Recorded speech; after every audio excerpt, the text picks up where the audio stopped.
Assalamualaikum warahmatullahi wabarakatuh.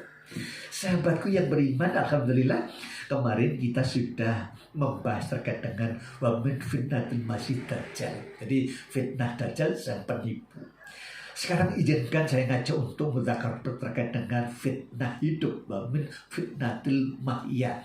Sebagaimana doa kita di dalam sholat, sebelum kita mengucapkan salam, kita senantiasa berdoa, Allahumma inni a'udzubika min adzabil jahannam wa min adzabil qabri wa min fitnatil mahya wal mamati wa min syarri fitnatil masih dajjal. Jadi kita memohon kepada Allah, berlindung kepada Allah, memohon agar kita dijauh dari 5 hal yang buruk ini. Yang pertama, adzabil jahannam, siksa neraka jahanam. Yang kedua, min adzabil qabri, dari siksa kubur. Yang ketiga, min fitnatil mahya. Jadi fitnah hidup inilah yang kita bahas. Yang keempat adalah wal mamat, fitnah mati. Dan yang terakhir adalah wa min syarri fitnatil masih dajjal yang sudah kita bahas. Apa yang dimaksud fitnah hidup? Yaitu segala sesuatu, baik itu benda ataupun manusia ataupun kegiatan yang mengencongkan kita dari keimanan, yang merusak, menghilangkan iman, yang mengencongkan kita dari tujuan hidup yang sebenarnya, tugas yang sebenarnya, yaitu wa ma khalaqtul jinna wal insa illa liya'budun, dan tidaklah aku ciptakan jin dan manusia kecuali untuk menghambakan diri kepada Allah, yaitu menyembah Allah. Tetapi kebanyakan manusia itu justru mengutamakan, mengejar, bahkan rakus terhadap segala sesuatu yang justru bisa menyeretkan neraka. Di dalam Al-Quran kita diperintahkan untuk berhati-hati dari fitnah. Dalam surat Al-Anfal surat ke-8 ayat 28 Allah jelaskan, wa'lamu annama amwalakum wa auladukum fitnah. Jadi ketahuilah, sadarilah bahwa hartamu dan anakmu bisa menjadi fitnah. Maka perlu waspada. Jangan sampai harta kita justru menjadikan kita masuk neraka. Jangan sampai gara-gara anak, baik anak kandung ataupun anak buah, justru menyeret kita ke dalam neraka. Nah, fitnah hidup itu, ada orang yang mengatakan harta, tahta, wanita. Maka yang kita bahas pada saat ini fokus fitnah, ya, yaitu fitnah jabatan atau tahta.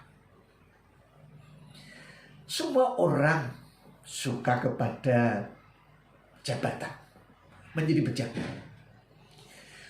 Bagaimana menurut Islam? Allah Subhanahu wa ta'ala mengizinkan orang Islam itu menjadi pejabat ketika memang dikehendaki masyarakat. Ya, maka kalau dikehendaki masyarakat diminta, maka Allah membantu, memudahkan urusannya. Tapi ketika orang itu menjadi pejabat karena keserakahan, ambisi pribadi, ambisius, maka Allah tidak akan pernah membantu dalam menyelesaikan masalah-masalah yang dihadapi. Apalagi ketika menjadi pejabat itu dengan menghalalkan segala cara. Ada orang yang ingin menjadi pejabat itu dengan cara menipu. Ada yang dengan cara ngemis-ngemis dukungan. Ada yang dengan cara menyuap. Padahal menyuap itu adalah aroksi wal murtasi finnar. Orang yang menyuap dan yang disuap itu masuk neraka. Ada yang ingin jabatan itu dengan cara menipu rakyat. Ya, ada satu kompetisi jabatan belum diumumkan oleh yang berwenang, sudah menggunakan berbagai pengumuman di televisi bahwa saya menang, saya menang, saya menang. Ya, atau mengumumkan menggiring opini melalui aplikasi tertentu di internet atau di televisi. Intinya untuk menipu manusia agar dia menjadi pejabat. Yang semacam itu tentu akan mendatangkan fitnah bagi dirinya, bagi pendukungnya, dan bagi masyarakat. Ada orang yang ingin menjadi pejabat itu mengeluarkan uang. Misalnya untuk jadi gubernur itu misalnya 300 miliar. Untuk menjadi presiden butuh katakanlah 20 triliun dan sebagainya. Maka ketika ada pejabat atau pemimpin yang menjadi pemimpin karena menggunakan uang seperti itu atau menyuap, maka diyakinkan bahwa dia tidak mungkin bisa mendatangkan kemaslahatan bagi rakyatnya. Dia pasti akan mengumpulkan dana fulus, berjuang untuk mengumpulkan uang untuk mengembalikan modalnya selama 5 tahun. Dan kalau sudah kembali modalnya, dia akan bagaimana berjuang menghalalkan segala cara untuk mencari labanya. Maka dia tidak pernah memikirkan rakyatnya. Apalagi ketika orang itu ingin menjadi pejabat yang sebenarnya dia tidak punya kemampuan. Rasulullah menjelaskan, ya, idza usyal amru ila ghairi ahli fantazirisa. Apabila suatu urusan diserahkan pada orang yang tidak ahli, tunggu kehancurannya. Kalau suatu negara kepemimpinannya diserahkan pada orang yang tidak ahli, sebenarnya tidak punya kemampuan jadi presiden, dan rakyat tertipu dan mengangkat dia jadi presiden padahal dia tidak ahli, maka dia tidak punya kemampuan mengembangkan ekonomi, mengembangkan pendidikan, sehingga untuk mencukupi kebutuhan bangsa itu juga banyak hutang sampai membebani rakyatnya.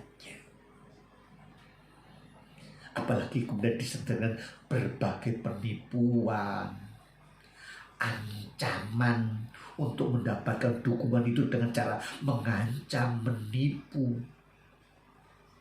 Yang semua itu langkah-langkahnya itu justru memperdalam posisinya di neraka. Inilah yang dimaksud fitnah jabatan.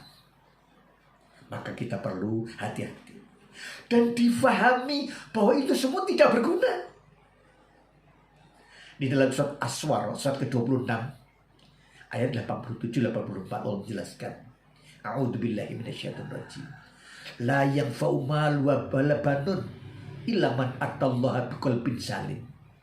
Besok di akhirat tidak berguna la yanfa' mal, harta kekayaan fulus akibat korupsi atau hasil dari korupsi, wala banun, dan anak laki-laki atau anak buah pengaruh jabatan tidak berguna. Di hadapan Allah jabatan itu tidak berguna. Dia berkisah, illa man atallaha biqalbin salim, kecuali hamba Allah yang datang pada Allah dengan hati yang bersih, kembali pada Allah dengan qalbin salim, dengan keimanan, dengan ketasliman, dengan kesolehan. Walaupun hidupnya pas-pasan, tidak memiliki jabatan, kalau dia hatinya bersih, beriman, soleh, bermanfaat bagi orang lain, tidak mendatangkan fitnah, dia ahlul jannah. Mudah-mudahan sahabat-sahabatku bisa mencapai ke sana. Jangan sampai hidup kita ini menjadi orang yang rakus jabatan. Karena rakus jabatan itu fitnahnya, risikonya, dampaknya tidak hanya membahayakan dirinya, tetapi juga timnya, pendukungnya, bahkan rakyatnya yang ditipu, yang disuap. Sampai Allah menerangkan di dalam surat ke-38 ayat 59 bahwa orang-orang pemimpin yang durhaka, yang pemimpin-pemimpin yang curang, yang menyuap, yang mengancam dan sebagainya itu besok masuk neraka dengan berdesak-desakan. Kata berdesak-desakan itu menunjukkan jumlahnya banyak. Bahkan masuk neraka itu berombong-rombongan dalam ayat lain.